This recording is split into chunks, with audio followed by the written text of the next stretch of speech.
Let's take a look here at something that Facebook, Meta, whatever, something that they've said, Mark Zuckerberg in particular said, or was reported in 2021, senior officials from the Biden administration, including the White House, repeatedly this is Zuckerberg speaking, pressured our teams for months to censor certain COVID-19 content, including humor and satire, expressed a lot of frustration with our teams when we didn't agree.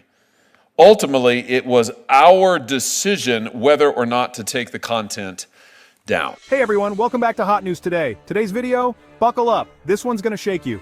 Senator Josh Hawley just dropped a bombshell in a Senate hearing. He laid out how big tech, Facebook, Meta, Google, haven't just accidentally censored content. They've been collaborators in shaping what we see and say. Let's break it down. Now, the point that I want to get at, and maybe I'll start with you, Ms. Hemingway, because you and your outlet were a target of a lot of this and were censored left, right, center. You personally were censored. Don't you think that Facebook needs to be held accountable for their role in all of this? I mean, so Facebook, Mark Zuckerberg says, gosh, they were so mean to us, the Biden people, they threatened us, and they did. Biden did. Was that unconstitutional? I think it was. This is why that Supreme Court case that we've been talking about today, the Missouri case, is so significant. But isn't it also true that, as Zuckerberg himself says in this statement, it was their decision, they owned it, and truthfully, Facebook and others have a pattern of censoring long before this, the Hunter Biden laptop story. They gleefully, willfully censored on their own. They have been avid participants in this censorship campaign. Would you agree with that, Ms. Hemingway? Yes. Mark Zuckerberg, who spent nearly $450 million in the 2020 election to control the outcome there, has recently done a few little things like saying, I was sort of pressured to do this censorship, or, I'll give $1 million to the inauguration committee, as if this in any way makes up for the campaign of censorship that he was engaged in, which was probably valued even more than the money he gave to the election, to censor and silence voices like mine and my publication because we said things on all sorts of topics that were at odds with what he wanted, whether that's the radical trans agenda, how elections should be run, how to respond to the COVID pandemic, all sorts of topics where in a free society you should have free and open debate, and he worked very hard to keep that from happening. So I find these statements kind of interesting, but they nowhere near deal with the agency that he had on this and how much power he has as the head of Facebook. So picture this. Zuckerberg admits the Biden administration pressured Facebook to censor COVID content. Yeah, you heard that right. Memes were too dangerous. But Zuckerberg says it was their decision to take it down. No one twisted his arm. But it gets deeper. Hawley calls it out. Facebook didn't just react to pressure, they've had a history of censorship. Remember the Hunter Biden laptop story? Facebook smothered it. It didn't fit the narrative. Journalist Molly Hemingway, censored, deplatformed, all for saying things against the grain. This is information warfare. The power game.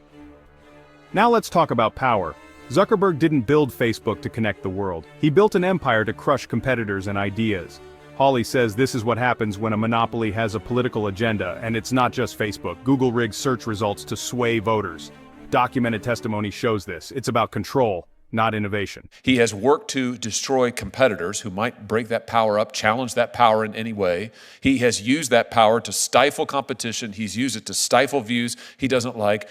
This is a textbook example of what happens when a monopoly that has a political agenda, in this case a very hard-edged political agenda for years, when they use that monopoly in order to try to control other competitors and also to try to control the information that flows to the American people. Do I have that right, do you think? Yes, and the political system itself, which had previously been so supportive of him, and the work that he did to silence, again, not just in the election sphere, but those journalistic voices that were countering his preferred policy objective. Before we go on, hey, if you're still watching this and you're fired up, hit that subscribe button and turn on notifications. This channel exposes what they don't want you to see, and we're just getting started. A threat to democracy. We're not just talking about private companies with annoying algorithms. A handful of corporations have more influence than most governments. They decide what you can say, read, and joke about.